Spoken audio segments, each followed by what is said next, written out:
আসসালামু আলাইকুম। আমি অ্যাডভোকেট আয়েশা আলী, চেয়ারম্যান জাতীয় মহিলা সহায়তা সংস্থা বাংলাদেশ এবং notary public lawyer Bangladesh supreme court. আশা করছি আপনারা সবাই ভালো আছেন। আমিও আল্লাহর রহমতে আপনাদের দোয়ায় ভালো আছি।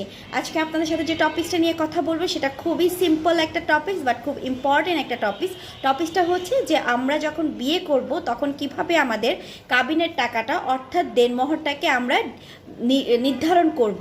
আমাদের ইদানিং কিন্তু এক ধরনের কালচার সৃষ্টি হয়েছে, সেটা হচ্ছে যে আমরা কিন্তু আবেগের বসে আপনার যে কোনো যখন যেটা চাচ্ছে আমরা সেভাবে কিন্তু কাবিনের টাকাটা অথবা দেনমোহর টাকাটা কিন্তু প্রোভাইড করতে পারবো, এই শর্তে কিন্তু বিবাহ বন্ধনে আবদ্ধ হচ্ছে। কিন্তু যেহেতু বর্তমান একটা ক্রিটিক্যাল সিচুয়েশনের দিকে যাচ্ছে এবং অধিকাংশই মেয়ের পরিবার অথবা মেয়েরা মনে করে যে তাদের সংসারটা সঠিক মতো নাও টিকতে পারে, এই দিক দিয়ে ভয় পেয়ে আবার অনেকে বিজনেস করার কারণেও কিন্তু অনেক উচ্চ হারে দেনমোহর নির্ধারণ করে থাকে। সেক্ষেত্রে কিন্তু আপনারা সতর্ক থাকবেন। একটা বিবাহর ক্ষেত্রে দেনমোহর আপনি নির্ধারণ করবেন তিনটি দিক যাচাই করে। তার প্রথম কারণ হচ্ছে যে মেয়েটার যে পারিবারিক স্টেটাস, তার সামাজিক স্টেটাস এবং আপনার সামর্থ্যের উপর ডিপেন্ড করে আপনি দেনমোহর দিতে পারবেন কি না তখন সেটাকে উল্লেখ করবেন, তাহলে আপনি এই বিপদে পড়বেন না।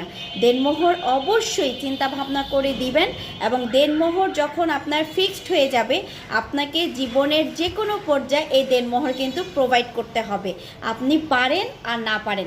যার জন্য দেনমোহর যখন আপনি দিবেন বিয়ে করার সময় অবশ্যই আবেগের বসে না, বিবেকের কে চিন্তা করে, অর্থাৎ বিবেক দিয়ে বুদ্ধি দিয়ে এবং আপনি কতটুক দিতে পারবেন সেই হিসাবে নির্ধারণ করেই বিবাহ বন্ধনে আবদ্ধ হবেন। তাহলে আমাদের বর্তমান যুগে যে একটা ট্রেন্ড চলছে মানুষকে দেখানোর জন্য অথবা নিজেকে খুব হাইলাইটস করার জন্য অথবা আপনার খুব প্রাউড ফিল করার জন্য যে উচ্চ হারে দেনমোহর নির্ধারণ করা, উচ্চ হারে দেনমোহর নেওয়া, এটা থেকে মানুষ বের হয়ে আসতে পারবে।